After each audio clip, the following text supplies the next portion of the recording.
Hitting 100,000 miles used to be a badge of honor, a sign that your car was solid, dependable, and ready for the long haul. But not all vehicles are up for the challenge. Some start falling apart way before that six-figure mark, leaving owners with busted transmissions, engine problems, and a whole lot of regret. So to help you avoid such cars, we've done some digging to bring you the 10 least reliable cars that won't reach 100,000 miles. From quirky compacts to family SUVs, these are the vehicles that might look fine on the surface, but underneath, they're just waiting to drain your wallet. Number 10, Ford Fiesta. You think a car with Fiesta in the name would be all fun and no trouble, but sadly, that's not the case here. The Ford Fiesta, especially the 2011 to 2016 models, became infamous for its dual-clutch transmission issues. Owners expected a zippy little perfect ride for city life, but what they got was jerky shifting, delayed acceleration, and a transmission that felt like it was learning to drive for the first time. It wasn't just an annoyance, it was a mechanical headache that often led to full transmission replacements well before the 100,000-mile mark. Add in some electrical problems that like to throw the occasional warning light or mess with the locks and windows, and reliability quickly drops out of the equation. It's a shame, too, because when it's working right, the Fiesta drives like a champ. But getting to that point and keeping it there can be a serious gamble. Number 9, Chrysler 200. On paper, the Chrysler 200 looked like a solid choice. A stylish midsize sedan with a comfortable ride and decent features. But dig a little deeper and things start falling apart, literally. The 200's been plagued with recurring problems that show up early and stick around. The most notorious issues include transmission failures, stalling engines, and bizarre electrical quirks that leave owners scratching their heads. The 2015 model year in particular was a low point, with countless complaints about rough shifting and even total loss of power while driving. That's not just frustrating, it's dangerous. Even when repaired, many of these cars ended up needing multiple fixes before hitting 100,000 miles. It's the kind of car that might look good in the driveway, but behind the wheel it could quickly become the reason you're calling roadside assistance again.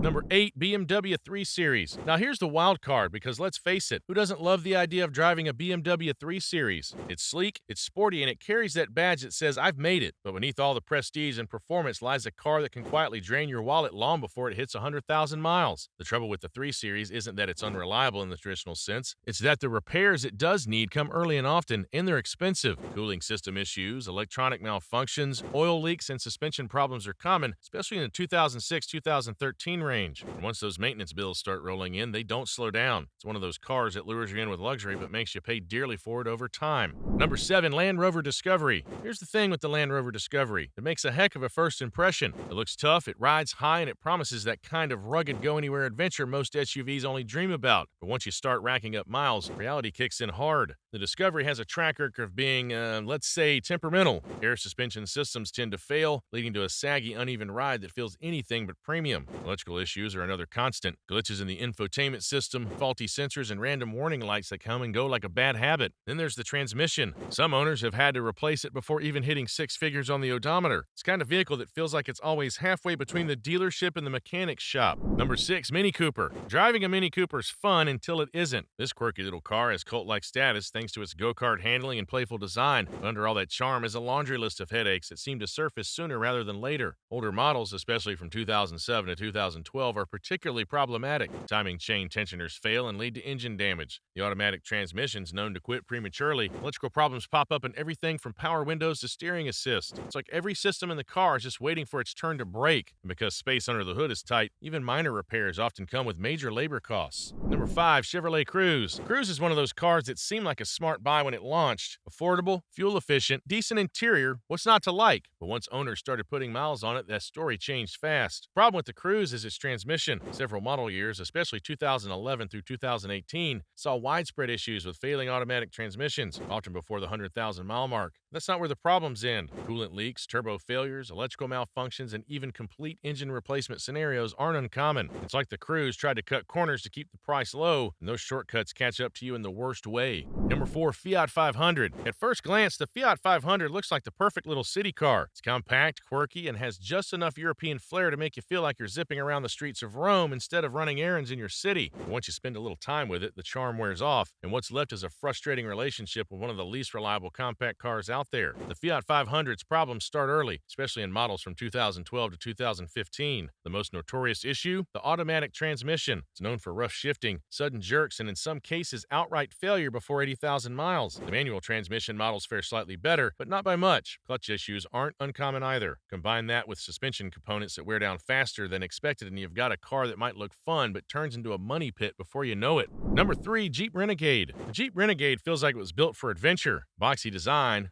rugged vibe, Trailhawk trim with real off-road credentials, it markets itself as the little Jeep that could. But if you're buying one one hoping for longevity, this is where the trail gets bumpy. Under the surface, the Renegade suffers from a long list of reliability problems. Engine stalling is one of the most common complaints. Many owners report sudden power loss while driving, often linked to the 2.4-liter Tiger Shark engine that's known for excessive oil consumption. We're not just talking a little here and there. We're talking about adding a quart of oil every few weeks just to keep it alive. That's not sustainable, and in some cases, it leads to complete engine failure. Number 2, Nissan Altima. The Altima is one of those cars you see everywhere, and on the surface, it makes sense. It's roomy, it's comfortable, and it's priced right. But over the years, the Altima earned a reputation that Nissan would probably rather forget. The heart of the problem lies in its continuously variable transmission, or CVT. These transmissions were meant to offer better fuel economy and smoother driving, but for many Altima owners, they became a nightmare. Jerking, slipping, overheating, total failure, you name it, the CVT has done it. And when it fails, replacing it can cost thousands, often happening well before the car hits the 100,000-mile milestone. So if you're looking for a car that'll go the distance, the Altima's track record says don't bet on it. Number 1, Dodge Journey. If there were a Hall of Fame for vehicles that overpromised and underdelivered, the Dodge Journey would have its own exhibit. On paper,